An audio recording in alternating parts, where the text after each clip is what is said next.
My name's Amber, and I've got a story to tell you. I was married for years to Jake. We had a son, Tommy, who'd finished college and was working some office job downtown. He'd moved out a while back, renting his own place. Jake and I both worked at Steinman Financials. I was the deputy chief accountant, and he was in the finance department. Before we got hitched, we signed a prenup. It said if we ever split, whoever's name was on the property kept it, and we'd split the cash down the middle. Seemed fair at the time. We bought an apartment first, put it in my name. Then we got a house, put that in Jake's. We each had our own car. I always did the shopping for furniture and stuff. Jake hated it, even online shopping. So I kept all the receipts, being an accountant and all. Never knew when they might come in handy.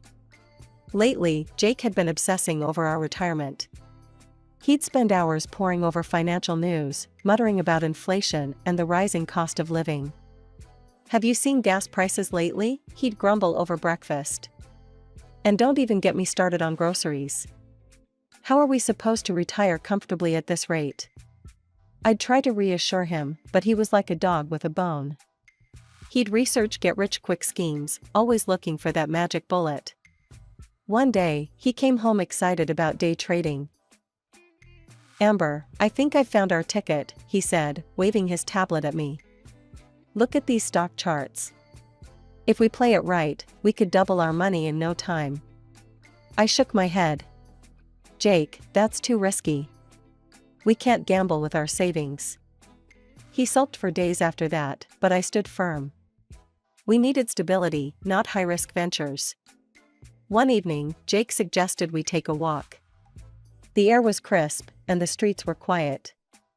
As we strolled, he started talking about retirement again. "You know, Amber," he said, his voice low and conspiratorial, "there's a way we could make a few $100,000 easy. Set ourselves up for a cushy retirement." I raised an eyebrow. "Oh yeah? How's that?" He leaned in closer. "We could siphon some money from the company accounts. I can set up the transfers and finance, make them look legit. You just need to push them through in accounting." I stopped dead in my tracks. "Are you serious right now?" "That's theft, Jake. We could go to jail." He held up his hands, laughing suddenly. "Whoa, calm down. I was just joking. Testing your honesty, you know?" I relaxed a bit, but something felt off. "That's not funny, Jake. Don't joke about stuff like that." Sorry, he said, still chuckling. "Come on, let's head back." We walked home in silence, but I couldn't shake the uneasy feeling in my gut. Something had changed, but I couldn't put my finger on what. Life went on as usual after that night, but something had shifted. I couldn't put my finger on it, but Jake seemed different. More distant, maybe.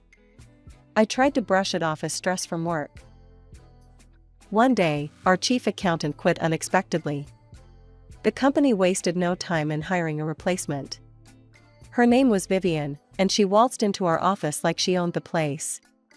Young, beautiful, and oozing confidence, she made quite an entrance.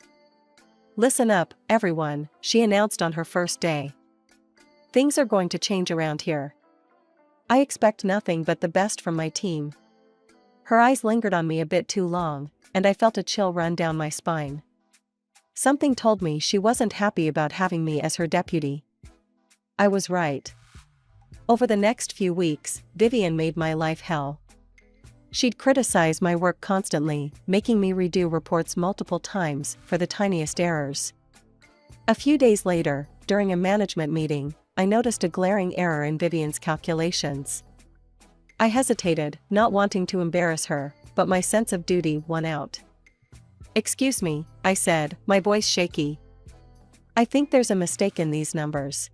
The quarterly projections. They don't add up." The company director, Mr. Steinman, leaned forward. "Is this true, Vivian?" Vivian's face turned beet red. She snatched the report from me, scanned it quickly, then forced a smile. "It seems there was a small oversight. Thank you, Amber, for catching that." The words dripped with venom. As soon as the meeting ended, she cornered me in her office. "Listen here, you old hag," she snarled, all pretense of professionalism gone. "I don't care how long you've been here. I'm in charge now, and I'm going to make your life miserable until you quit." I stood my ground. "I won't quit. I've done nothing wrong." She laughed, a cold, harsh sound. "We'll see about that. You're on thin ice, Amber. One wrong move, and you're out." As I left her office, I felt a mix of fear and determination. I'd worked too hard to let some young upstart push me out. The next few weeks were a nightmare. Vivian seemed to be on a personal mission to make my life miserable. She'd pile work on my desk minutes before I was supposed to leave, criticize every little thing I did, and make snide comments in front of the whole team. I tried to keep my head down and do my job, but it was getting harder every day. Jake wasn't much help either. He'd come home late, barely talk during dinner, and spend most of his time glued to his phone. One particularly rough day, I decided to stay late to finish up some reports. The office was quiet, most people had gone home. As I was about to leave, I heard voices coming from Vivian's office. Curiosity got the better of me, and I crept closer to listen. "Everything's going according to plan," I heard Vivian say. "That old bag won't know what hit her." A man's voice responded, but it was too low for me to make out the words. My heart was pounding so loud I was sure they'd hear it. Just then, the door started to open. I bolted, nearly dropping my purse in my haste to get to the elevator. As the doors closed, I caught a glimpse of a man leaving Vivian's office. I couldn't see his face, but something about his build seemed familiar. That night, I tossed and turned, unable to sleep. Who was Vivian talking to? What were they planning? And why did that man seem familiar? The next morning, I was called into Mr. Steinman's office. My stomach dropped as I saw Vivian standing there, a triumphant smirk on her face. "Amber," Mr. Steinman began, his voice grave. "I'm afraid we have to let you go." I felt like I'd been punched in the gut. "What? Why?" "Vivian has brought some concerns to my attention," he said, not meeting my eyes. "She feels you're not performing up to our standards." I tried to argue, to explain how Vivian had been treating me unfairly, how she could be harming the company. But Mr. Steinman wouldn't budge. "Vivian comes highly recommended," he said. "A good friend of mine vouched for her. I trust his judgment." As I stood there, shell-shocked, Mr. Steinman's expression softened slightly. "Look, Amber. I appreciate your years of service. I'll make sure you get the maximum possible bonus. It's usually reserved for upper management, but I think you've earned it." I nodded numbly, barely hearing his words. As I turned to leave, Vivian's voice stopped me. "Don't forget to clear out your desk," she said sweetly. "We wouldn't want you to leave anything important behind." I looked at her, really looked at her, and saw the malice behind her perfect smile. In that moment, I knew this was personal. But why? What had I ever done to her? When I got home, the house was empty. I called Jake, but it went straight to voicemail. I left a message, my voice breaking as I explained what had happened. As I sat on our couch, staring at the walls, I felt lost. My job had been such a big part of my identity. Who was I without it? The next few months were a whirlwind. At first, I tried to enjoy my unexpected vacation. I threw myself into home projects, finally tackling that renovation I'd been putting off for years. One evening, as I was putting the finishing touches on our newly renovated living room, Jake came home with a gleam in his eye. "Amber," he said, excitement clear in his voice, "I've got an idea. Let's buy a new house." I blinked at him, paintbrush still in hand. "What? We just finished renovating this one." He waved dismissively. "Yeah, but think about it. With all the work you've done, we could sell this place for a fortune. Add in a bit more cash, and we could get a real luxury home. There's one for sale just a few blocks over, it's got a pool and everything." I hesitated. "I don't know, Jake. We've put so much work into this place. Come on, Amber, he pressed. I've already got a buyer lined up for this house. All we need to do is sell your apartment, you know, the one we've been renting out. And we'll have more than enough. Something about his eagerness set off alarm bells in my head. But I pushed the feeling aside. This was Jake, my husband. If I couldn't trust him, who could I trust? Okay, I said finally. Let's do it. The next few weeks were a blur of real estate agents, paperwork, and packing.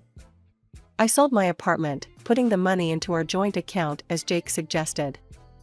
It felt strange, letting go of a place that had been mine for so long, but Jake's enthusiasm was infectious. The day before we were set to move, Jake came home early. Hey, honey, he called out. I need you to do me a favor. Can you give the place a real deep clean? I'm bringing someone over tonight to see the house. I spent the day scrubbing and polishing, making sure every surface gleamed. By evening, I was exhausted but satisfied. The house looked better than it ever had. As I heard a car pull up outside, I smoothed down my hair and straightened my clothes. Time to make a good impression on our buyer. The front door opened, and I plastered on my best smile. But as Jake walked in, followed by his guest, my smile froze on my face. It was Vivian. She sauntered in, her eyes roaming over the house with a proprietary air. Then her gaze landed on me, and a slow, cruel smile spread across her face. Well, she drawled.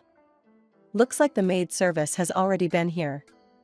I stood there, stunned, as she turned to Jake. You were right, darling. It's perfect. Darling? I looked at Jake, praying for some kind of explanation. But the look on his face told me everything I needed to know. Amber, he said, his voice cold and unfamiliar. I want a divorce. The room spun around me as I tried to process Jake's words. Divorce? And with Vivian? What's going on? I managed to choke out. Jake's face was set in a hard line. It's simple, Amber. I love Vivian. We want to be together. Vivian draped herself over Jake, her eyes gleaming with triumph. That's right, honey. I'm not just taking your job. I'm taking your husband too. I felt like I was in some kind of twisted nightmare. How long? I whispered. Jake at least had the decency to look uncomfortable. A while, he admitted. But that's not important now. What's important is that we part ways, amicably. I laughed, a harsh, bitter sound.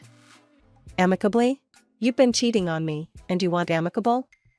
He held up his hands. Look, I'm trying to be fair here. We'll split all the money in the joint accounts 50-50, just like the prenup says. I'll keep the house, since it's in my name. Clean break.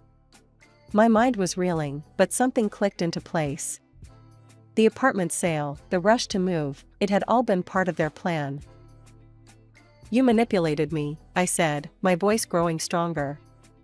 You made me sell my apartment so you could get your hands on more cash. Jake shrugged, not even bothering to deny it. It's just business, Amber. Nothing personal. I saw red. Nothing personal? This is my life you're destroying. Vivian laughed, a cold, cruel sound. Oh, honey. Your life was already over. You're just too pathetic to realize it. I took a deep breath, forcing myself to calm down. Fine, I said, my voice steady. I'll go. But I'm taking what's mine. Jake looked relieved. Sure, whatever.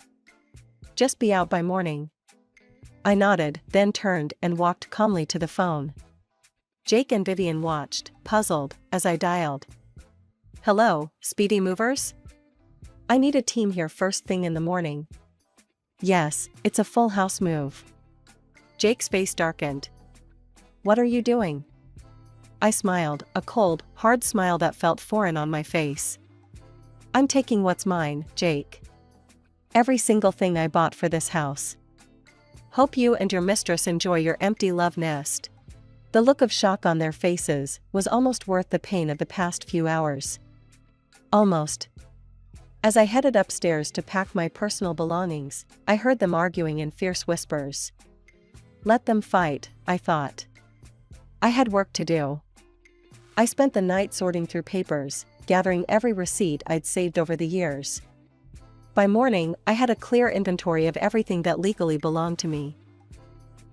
When the movers arrived, Jake tried to stop them, yelling about the prenup.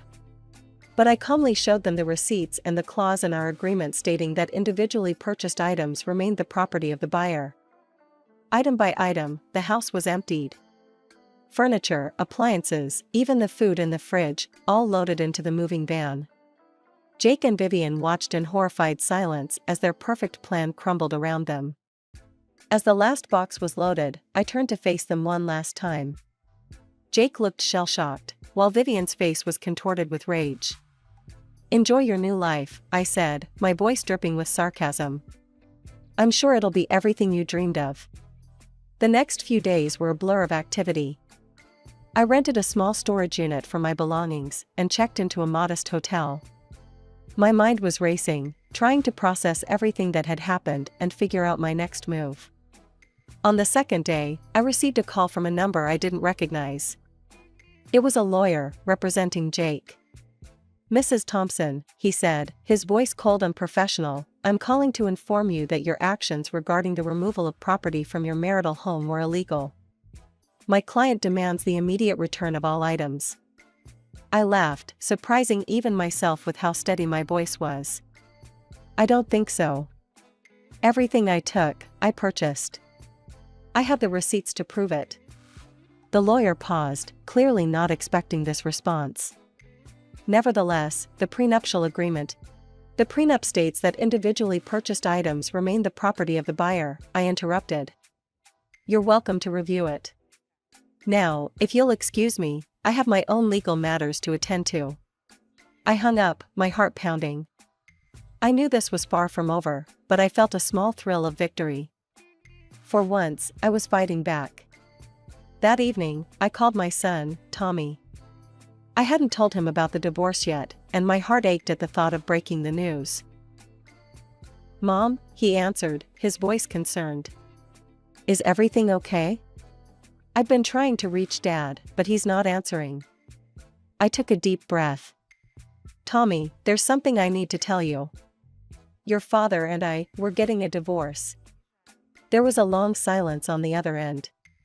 Then, what? Why? What happened? I explained as best I could, trying to keep the bitterness out of my voice, for Tommy's sake. When I finished, he was quiet for a long moment. I'm so sorry, Mom, he finally said, his voice thick with emotion. What can I do? Do you need a place to stay? I smiled, grateful for his support. No, honey, I'm okay for now. But there is something you could do for me. I explained my plan, feeling a twinge of guilt for involving Tommy. But I needed someone I could trust completely, and who better than my own son? Tommy agreed without hesitation. I'll do whatever you need, Mom. Dad, he's made his choice. I'm on your side. As I hung up, I felt a mix of emotions. Sadness for the family we once were, anger at Jake's betrayal, but also a fierce determination. I had been knocked down, but I wasn't out. Not by a long shot. I pulled out a notebook and began to write, outlining my plan. Jake and Vivian thought they had won, but they had no idea what was coming. I was going to take back everything they had stolen from me, my job, my dignity, and my future. The next few weeks were a whirlwind of activity. Tommy, true to his word, moved back into Jake's house, claiming he wanted to support his father during this difficult time. Jake, caught off guard by this unexpected show of filial loyalty, welcomed him with open arms. Little did Jake know that Tommy was my eyes and ears inside the house. Every night, we'd talk on the phone, and he'd fill me in on what he'd discovered. Mom, you won't believe this, Tommy whispered one night. I managed to get into Dad's computer. There are emails between him and Vivian, going back months. They'd been planning this for a long time. My heart clenched, but I pushed the pain aside. What else did you find? Tommy's voice dropped even lower. There are some weird financial documents. I don't understand most of it, but it looks shady. I felt a spark of hope. This could be the break I needed. Can you make copies? Already done, Tommy said. I'll drop them off at your hotel tomorrow. True to his word, Tommy delivered a USB drive filled with documents the next day. As I pored over the files, my accountant's brain kicked into high gear. The more I read, the more my suspicions grew. There were discrepancies in the company's financial reports, money moving between accounts that shouldn't exist. And at the center of it all were Jake and Vivian's names. I remembered Jake's joke about embezzling money from the company. It seemed it wasn't a joke after all. Armed with this information, I knew it was time to make my move. I called my lawyer, explaining what I had found. This is serious, Amber, he said, his voice grave. If what you're saying is true, we're looking at major fraud. But we need more concrete evidence.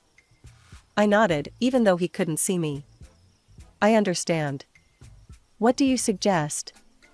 We need to get the company involved, he said. If we can prove that Jake and Vivian have been stealing from Steinman Financials, it could change everything in your divorce proceedings. The next day, I marched into Steinman Financials, my head held high. As I walked through the familiar corridors, I could feel the stares of my former colleagues. Some looked sympathetic, others curious, but I ignored them all. I knocked on Mr. Steinman's door, my heart pounding. Come in, his voice called out. As I stepped into his office, his eyes widened in surprise. Amber, what are you doing here? I took a deep breath. Mr. Steinman, I need to talk to you. It's about Jake and Vivian. And it's about your company.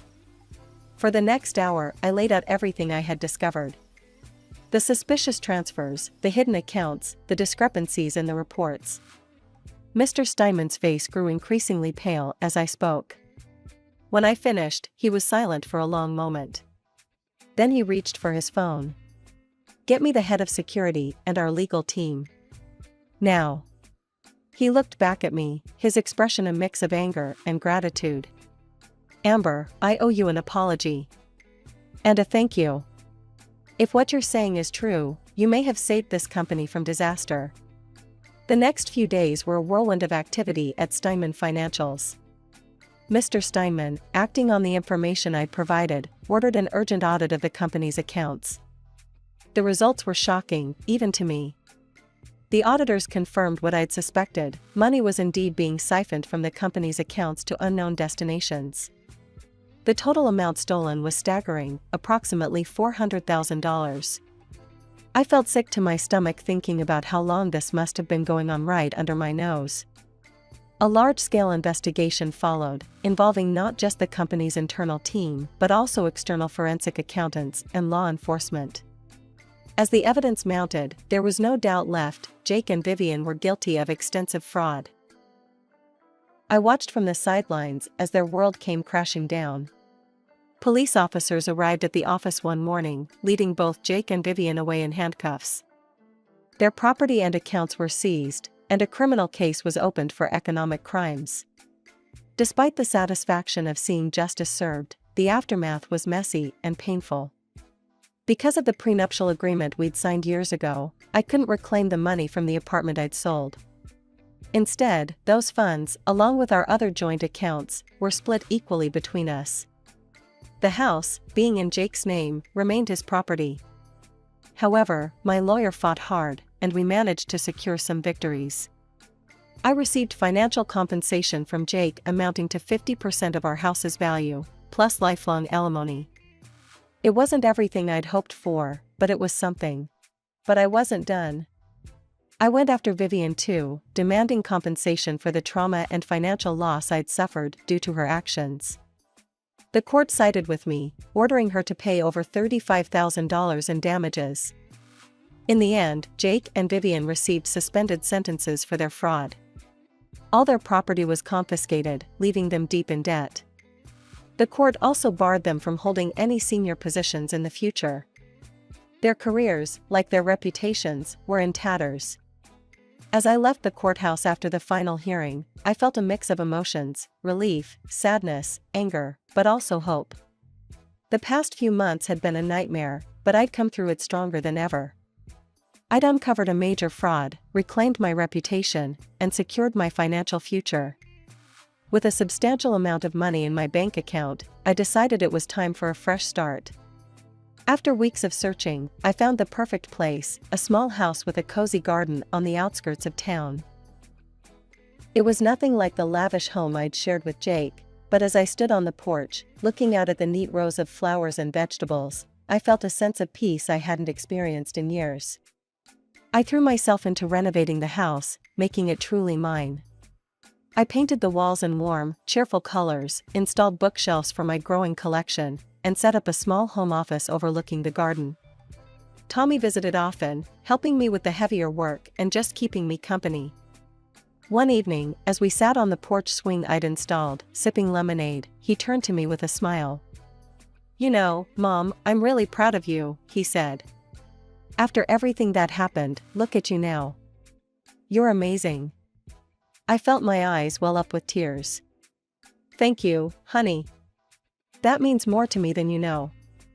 As I settled into my new life, I received an unexpected call from Mr. Steinman. "Amber," he said, his voice warm. "I hope you're doing well. I have a proposition for you." It turned out that after the dust had settled from the fraud scandal, Steinman Financials was in need of a new chief accountant. And they wanted me. "Your work in uncovering the fraud was exemplary," Mr. Steinman said. "We need someone with your skills and integrity. Plus, there's a substantial bonus in it for you, as a thank you for saving the company from ruin." I was speechless. After a moment, I found my voice. "Mr. Steinman, I don't know what to say. Thank you. I'd be honored." My first day back at the office was surreal. As I walked through the doors, not as a disgraced former employee, but as the new chief accountant, I held my head high. My former colleagues greeted me with smiles and congratulations. Mr. Steinman met me in the lobby, a broad smile on his face. To my surprise, he pulled me into a hug. "Welcome back, Amber," he said, his voice thick with emotion. "We're lucky to have you." As I settled into my new role, I felt a sense of satisfaction I hadn't experienced in years. I was doing work I loved, surrounded by people who respected me.